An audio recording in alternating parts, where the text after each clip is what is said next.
आप सभी का स्वागत है आपके अपने चैनल आस्था, श्रद्धा और भक्ति में। ज्येष्ठ मास के शुक्ल पक्ष में आने वाली पांडव निर्जला एकादशी को वर्ष की सबसे पुण्यदायी एकादशी माना गया है। शास्त्रों में कहा गया है कि जो श्रद्धालु इस एकादशी का व्रत पूरी श्रद्धा, नियम और भक्ति के साथ करता है, उसे वर्ष भर में आने वाली सभी एकादशियों के समान पुण्य फल प्राप्त होता है। इस वर्ष पांडव निर्जला एकादशी 25 जून 2026 गुरुवार को मनाई जाएगी। वहीं कुछ पंचांगों के अनुसार इसका व्रत 26 जून को भी रखा जाएगा।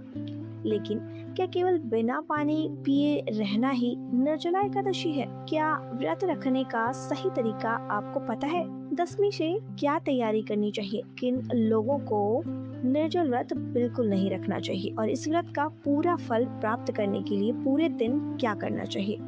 आज के इस वीडियो में हम इन्हीं सभी बातों को विस्तार से जानेंगे, इसलिए वीडियो को अंत तक अवश्य देखिए।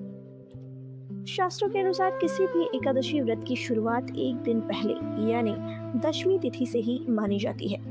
इसलिए दशमी के दिन सबसे पहले एकादशी की आवश्यक पूजा सामग्री पहले से तैयार कर लें, ताकि अगले दिन किसी प्रकार की भाग दौड़ ना करनी पड़े। यदि संभव हो तो प्रयास करें कि एकादशी के दिन अधिकतर समय घर पर ही रहे और अपना समय भगवान के स्मरण, भजन और पूजा में लगाएं।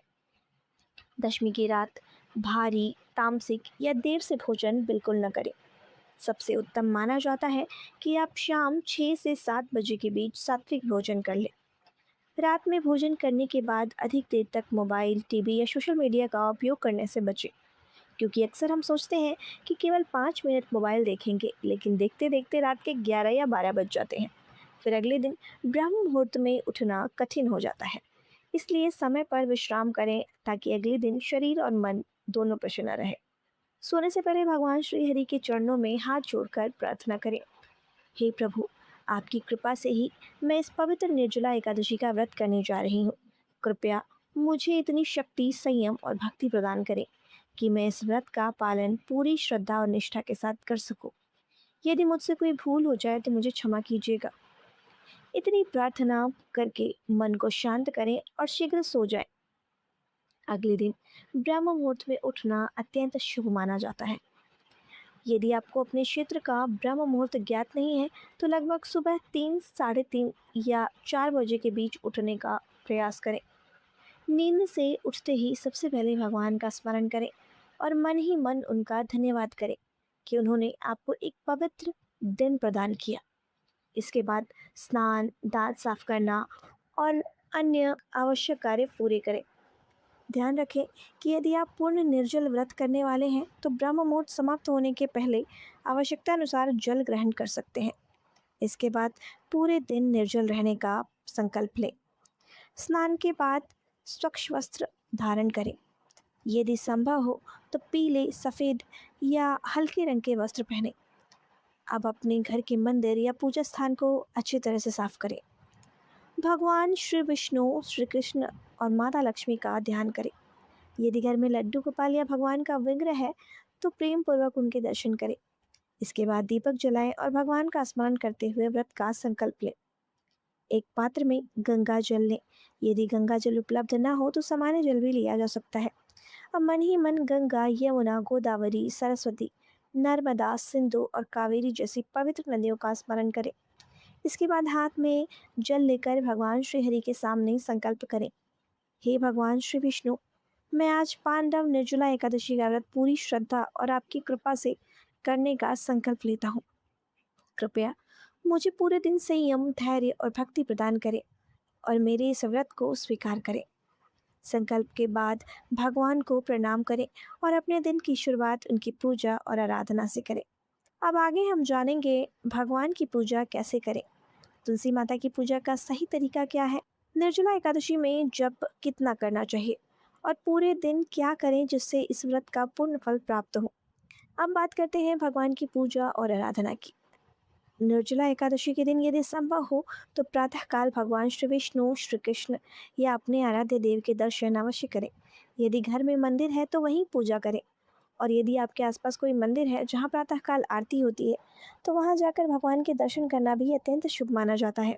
यदि किसी कारणवश मंदिर जाना संभव न हो तो घर के मंदिर में ही श्रद्धा और भक्ति के साथ भगवान का स्मरण करें और उनकी पूजन करें। क्योंकि भगवान बाहरी दिखावे से नहीं बल्कि भक्ति की भावना को स्वीकार करते हैं। निर्जला एकादशी के दिन तुलसी माता की पूजा का विशेष महत्व बताया गया है। सबसे पहले तुलसी माता के स्थान को साफ करें। यदि आवश्यकता हो तो उन्हें जल अर्पित करें। कई लोगों के मन में ये भ्रम रहता है कि एकादशी के दिन तुलसी को जल नहीं देना चाहिए, लेकिन यदि तुलसी को वास्तव में जल की आवश्यकता है तो श्रद्धा के साथ उन्हें जल अर्पित किया जा सकता है। शास्त्रों में ऐसा कोई निषेध नहीं बताया गया है कि आवश्यकता होने पर भी तुलसी को जल न दिया जाए। इसके बाद धूप, दीप और पुष्प अर्पित करें। यदि संभव हो तो तुलसी माता की आरती भी करें। आरती के बाद हाथ जोड़कर प्रार्थना करें कि हे तुलसी माता, मुझे भगवान श्री हरि की भक्ति प्रदान कीजिए और मेरे मन को सदैव प्रभु के चरणों में लगाए रखिए। निर्जला एकादशी का सबसे महत्वपूर्ण भाग केवल भूखे प्यासे रहना नहीं, बल्कि भगवान के नाम का स्मरण करना है। इस दिन जितना अधिक समय भगवान के नाम का जप में बिताया जाए, उतना ही श्रेष्ठ माना गया है। आप अपनी श्रद्धा और क्षमता के अनुसार माला का जप कर सकते हैं। यदि आप नियमित जप करते हैं तो आज के दिन सामान्य दिनों की अपेक्षा थोड़ा अधिक जप करने का प्रयास करें। यदि माला उपलब्ध ना हो तब भी पूरे दिन मन ही मन भगवान का नाम लेते रहें। याद रखिए, एकादशी का वास्तविक उद्देश्य मन को भगवान से जोड़ना है। यदि घर में लड्डू गोपाल या भगवान का विग्रह हो तो उनका अभिषेक भी किया जा सकता है। अभिषेक के लिए दूध, दही, शहद, घी, मिश्री, मिला, जल या पंचामृत का उपयोग किया जा सकता है। इसके बाद स्वच्छ जल से स्नान कराकर भगवान को साफ वस्त्र पहनाएं, चंदन का टीका लगाएं, तुलसी दल अर्पित करें, उनको पुष्प चढ़ाएं और फिर सात्विक भोग अर्पित करें। यदि घर में केवल भगवान का चित्र है तो उसे साफ कपड़े में पोंछकर चंदन, अक्षत, पुष्प, धूप और दीप से पूजन करें। अब सबसे महत्वपूर्ण बात, निर्जला एकादशी का अर्थ है अन्न और जल दोनों का त्याग। इस दिन सामान्य रूप से अन्न, जल, दूध, चाय, कॉफ़ी, जूस या अन्य पेय पदार्थ ग्रहण नहीं किए जाते, लेकिन इसका अर्थ ये बिल्कुल नहीं है कि आप अपने स्वास्थ्य को गंभीर हानि पहुंचाएं। यदि किसी समय आपको लगे कि स्वास्थ्य बिगड़ सकता है, अत्यधिक कमजोरी महसूस हो रही है या चक्कर आने जैसी स्थिति बन रही है, तो भगवान से प्रार्थना करके जल ग्रहण करना ही उचित है, क्योंकि शास्त्रों में भी स्वास्थ्य की रक्षा को महत्वपूर्ण माना गया है। अब जानते हैं किन लोगों को निर्जल व्रत नहीं करना चाहिए। यदि आप वृद्ध हैं, किसी गंभीर बीमारी से पीड़ित हैं, गर्भवती हैं, स्तनपान कराने वाली माता है और छोटे बच्चे हैं अगर आपके, तो बिना जल का व्रत करने का प्रयास बिल्कुल न करें। ऐसे लोग अपनी क्षमता के अनुसार फलाहार या जल ग्रहण करके भगवान का स्मरण करें। याद रखिए, भगवान को आपकी भक्ति चाहिए, आपका कष्ट नहीं। पूरे दिन क्या करें? इस पूरे दिन भगवान का नाम लेते रहें, विष्णु सहस्त्र नाम का पाठ करें, भगवत गीता या श्रीमद् भागवत का अध्ययन करें, भजन सुने, परिवार के साथ भगवान की कथा करें। जहाँ तक संभव हो, क्रोध, विवाद, चुगली, झूठ और व्यर्थ की बातों से दूर रहें। यदि बहुत अधिक गर्मी हो रही हो तो ठंडे स्थान पर रहें ताकि निर्जला व्रत करने में कठिनाई कम हो। यदि नींद आए तो थोड़ा विश्राम कर सकते हैं, लेकिन पूरा दिन मोबाइल, सोशल मीडिया या मनोरंजन में व्यर्थ ना बिताएं।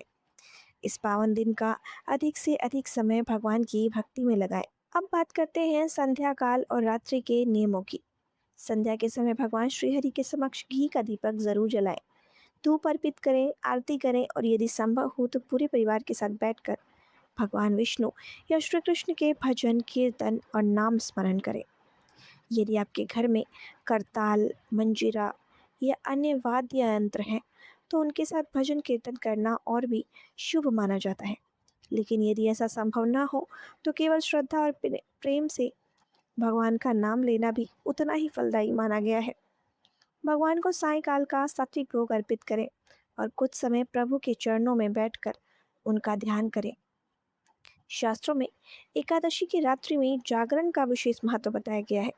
यदि आपका स्वास्थ्य और परिस्थिति अनुमति दे तो रात्रि में भजन, कीर्तन, भगवान के नाम का जप, श्रीमद् भागवत गीता, श्रीमद् भागवत या विष्णु सहस्त्र नाम का पाठ करते हुए जागरण कर सकते हैं। लेकिन यदि स्वास्थ्य ठीक न हो या अत्यधिक कमजोरी हो रही हो तो जबरदस्ती जागरण करने की आवश्यकता नहीं है।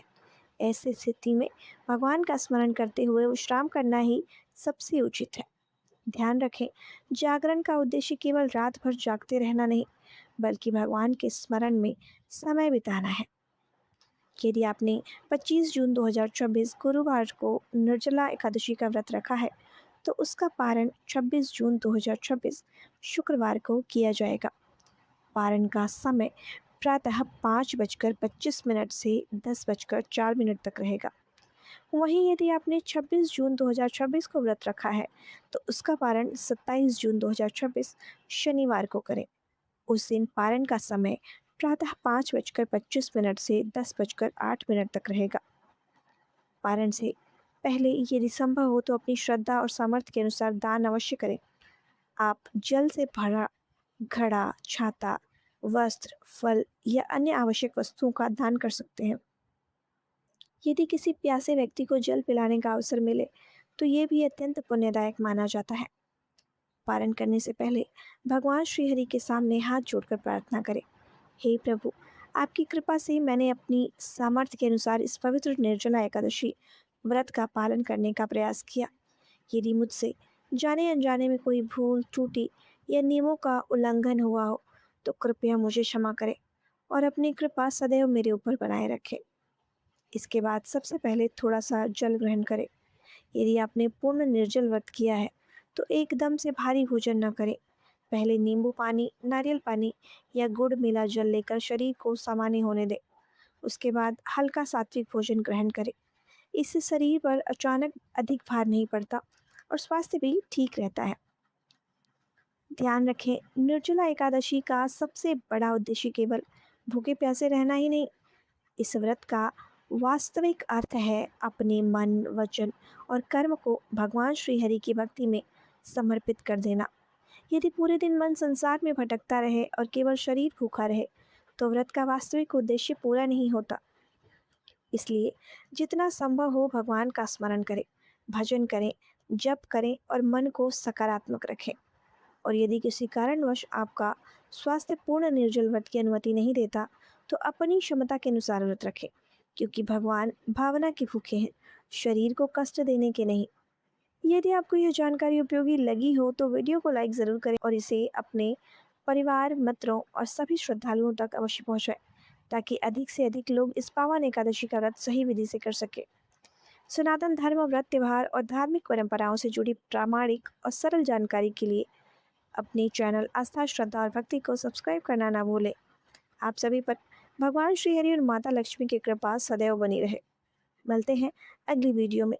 तब तक के लिए हरे कृष्णा।